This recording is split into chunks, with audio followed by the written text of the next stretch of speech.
Calder Wynn was trudging slowly along the fence line, looking for any broken sections after the stormy night. As he bent down to check a set of coyote tracks, he noticed a faint red stain on the snow. At first, Calder thought it was blood from a hunt, but as he moved closer, his heart suddenly clenched.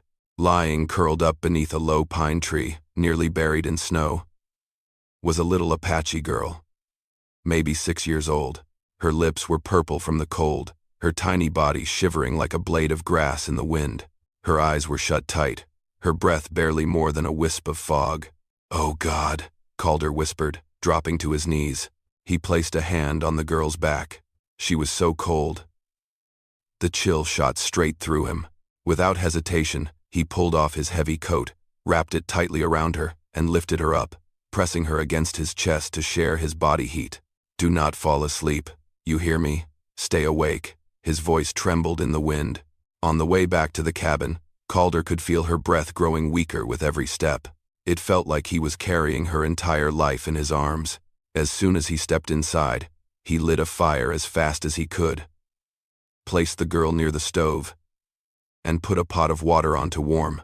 Then she murmured something so soft, he almost missed it. "Nay, me."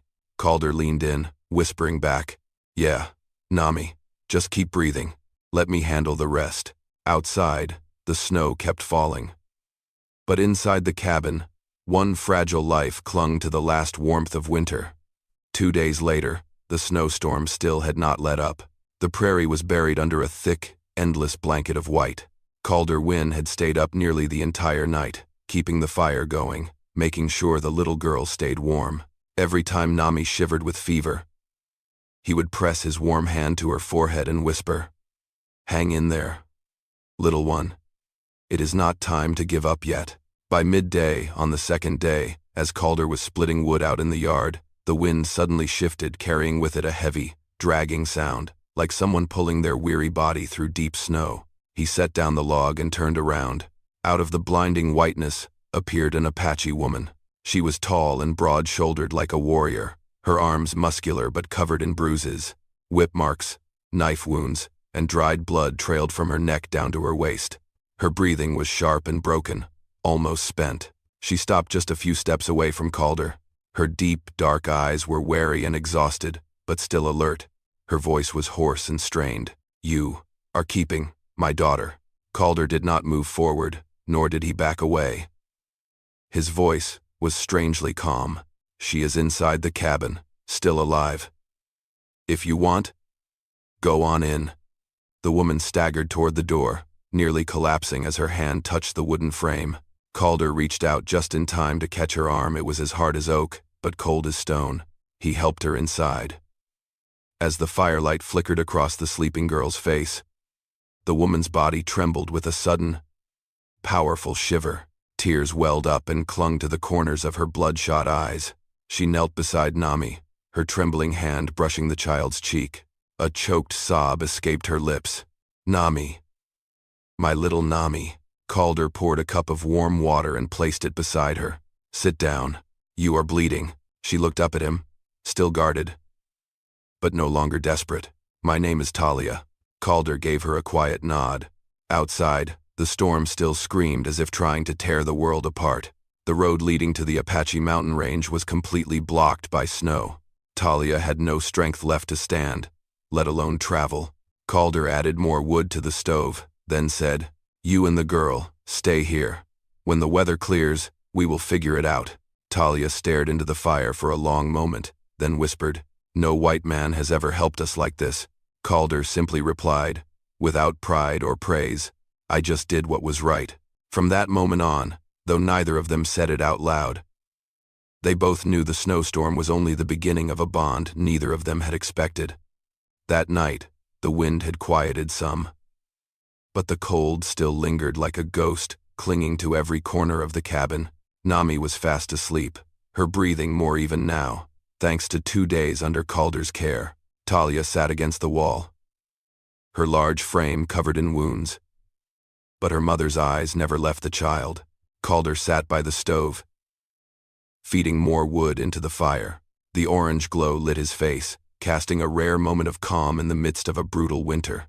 Talia glanced at him for a long time before speaking, her voice rough, like every word was being torn from her throat. You never asked me. What happened? Calder set the log down and looked at her through the flames. I figured, if you wanted to talk, you would. And if you did not, I was not going to press. Talia let out a faint laugh, tired, but tinged with a hint of respect. No white man ever says that. She pulled the thick blanket tighter around her shoulders, taking a deep breath as if gathering the courage to open a door sealed shut by blood. My tribe was attacked. They killed everyone. The elders, the children, anyone who could not run. Her voice cracked, like stone breaking under ice. I knew they wanted Nami. She is still young, but she carries the blood of the old chief. They wanted that blood gone. Calder clenched his hand slightly, but said nothing. I hid her under a bush. I ran the other way. To draw them off. I wanted them to chase me, so she could live. She bowed her head, fists clenched so tightly her knuckles turned white. I thought I would die, but fate did not let me. The firelight shimmered in her wet eyes. When I came back, the bush was empty. She was gone. Everyone was gone. Calder asked softly, how long did you search for her? 2 days. No food, no sleep. I wandered like someone out of their mind, until I collapsed right at your doorstep. Silence fell. Only the crackle of fire remained. Calder spoke gently. You did what any mother would have done. Talia looked at him, her eyes deep and heavy, filled with despair, but now flickering with a fragile hope after seeing her daughter alive. I thought I lost her forever. Calder nodded toward the sleeping child. No, she is here. And she is safe. Talia lowered her head, her voice breaking. And only you made that happen. That night, between the firelight and the howling wind outside, the distance between Calder and Talia began to fade, not through touch, but through the wounds they both understood too well. The next morning, the snowstorm had not yet passed, but inside the small cabin, something warm and unfamiliar had begun to fill the air. Nami was more alert now, eating a few spoonfuls of the porridge Calder had cooked. Each time she held his hand, Talia's deep black eyes seemed to soften just a little. Calder was up on the roof, making repairs. Despite her injuries, Talia insisted on helping. Her strength made him glance her way more than once. She lifted a heavy wooden plank with one arm, the kind that usually took 2 grown men to carry. By late afternoon, the snow had eased into a soft flurry. Talia stood by the window, dim light falling across her scarred face. Calder walked in with a bowl of warm water. You should get more rest. Talia looked at him. Her eyes no longer held the guarded look from earlier days. There was something else now, something that made Calder hold his breath. Calder. She said his name for the first time. He stopped, not too far away. Talia glanced down at her rough hands, then back into his eyes, weighing every word, every meaning, every line that stood between them. You saved my daughter. You protected her, like she was your own. Calder replied softly, I just did what was right. Talia stepped closer, close enough that he could see her breath rising in the cold air between them. Her voice was low, steady, and so honest it hid nothing. You are a good man. She placed her strong, slightly trembling hand on his chest, where his heart was pounding. And then, Talia said something no woman says lightly, something spoken not with desperation, but with the clarity of a warrior who had walked through fire and lived to tell it. Plant your seed in me, and my daughter needs a father beside her. Calder stood still, not out of shock, but out of meaning, out of the weight of her trust, because the woman standing before him was not pleading. She was offering her future to a stranger, with open eyes and no regrets. He looked into her eyes, eyes filled with sorrow, and a new spark of hope. Talia, his voice turned husky. Are you sure? She rested her forehead against his, whispering, I have lost everything. But you are where I want to stay. There was no kiss, not then, no rush of passion, only 2 people standing close, breathing the same air, understanding each other deeper than words ever could. Outside, the snowstorm was fading, and inside the cabin, something new was beginning, something neither of them had been searching for, yet somehow, they found each other. Thank you for being here. If this story brings back memories of dusty afternoons, of hoofbeats echoing in your chest, then go ahead and subscribe to my channel. So every day, we can sit together again, and I will tell you another tale from the west. That evening, the snow finally stopped. The sun set behind the mountains, leaving a stretch of dusky purple and blue across the prairie. Calder built a fire larger than usual, partly for warmth, but mostly because the cabin felt like it needed more light tonight, as if something important was about to happen. Talia sat at the edge of the bed, the firelight dancing across her sun-browned skin, bringing out every strong feature now softened by exhaustion. Nami was fast asleep near the stove, wrapped in the thickest blanket in the house. Calder walked in and set a bowl of warm water beside Talia. "Your wounds need to be cleaned again," he said, trying to keep his voice even. Talia looked at him for a long time. So long, Calder began to wonder if he had said something wrong. Then she stood, stepping slowly until she was right in front of him. "Are you afraid I will change my mind?" Her voice was low and hoarse, but solid like stone. Calder took a deep breath. "I am afraid. I am not good enough. For the both of you." Talia placed her large, calloused hands on either side of his face, gently guiding his gaze to hers. "You saved my daughter. You gave her warmth. You kept her alive when the world turned its back on her." She leaned her forehead against his, whispering like it was a vow. "No one could be better than you." Calder could feel her breath so close it sent his heart racing. Not from desire, but from something that had bloomed too fast, too strong to be ignored. Talia continued, "I do not want pity. I want to be chosen." Calder replied softly, "I already chose you." The moment those words left his lips, Talia pulled him in. There was no rush, no taking, just a kiss, slow, deep, filled with gratitude and a quiet hunger to live again, as a person, not just a survivor. Calder wrapped his arms around her, holding that strong body that now trembled not from cold, but because, for the first time in so long, she felt safe. That night, they lay together on the old wooden bed. Calder gently cleaned Talia's wounds with warm water. Each time he touched her, she closed her eyes not from pain, but from the feeling of being cared for, something she had forgotten. As she rested her head on his chest, her hand placed over the steady beating of his heart, she whispered, "If tomorrow morning you want me to leave, I will." Calder tightened his arms around her. "Tomorrow morning, and every morning after, I want you here." Talia smiled faintly in the dark, a small smile, but enough to change the whole winter. Their first night together was not loud. It was simply two people who had lost everything, finding each other at the moment they needed it most. Winter seemed to linger, refusing to leave the prairie. But one morning, Calder stepped out onto the porch and noticed the snow was soft beneath his boots. For the first time in weeks, sunlight broke through the gray clouds. The air was still biting cold, but the wind had eased. The sky was changing. Inside the cabin, Nami giggled beside the firewood pile, her first laugh since Calder had met her. Talia was tying back her daughter's hair, her large hands moving with surprising gentleness. Calder paused for a moment, just watching them. A warm current ran down his spine. That feeling, the feeling of belonging, was something he had not touched in a long, long time. By midday, while Nami napped, Talia stepped out onto the porch where Calder was repairing a mallet. She stood beside him, so quietly he thought she had come just to watch the horizon.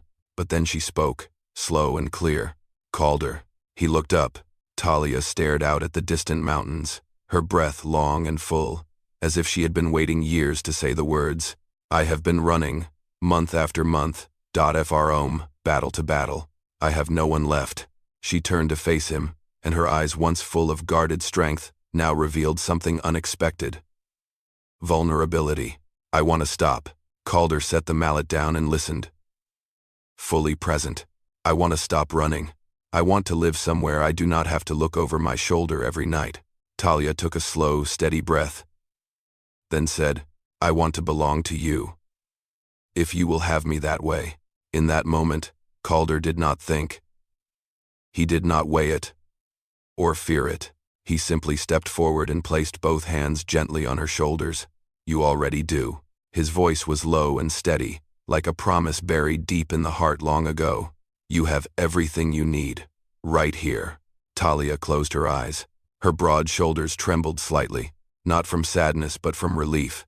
For the first time since losing her tribe, she felt kept. Then she guided Calder's hand to her belly, a breath sharp as fire. I carry your child." Calder did not answer right away.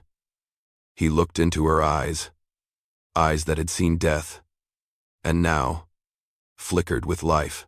He pulled her into his arms, holding her close, and spoke softly, but with the weight of stone. "Then that is all the more reason for you to stay." Inside the cabin, Nami stirred and called out loudly, "Mom, Calder!" The two of them looked at each other and shared a small smile, the smile of people who had finally found home. That morning, the first sunlight in weeks filtered through the window, casting a soft, golden glow across the cabin.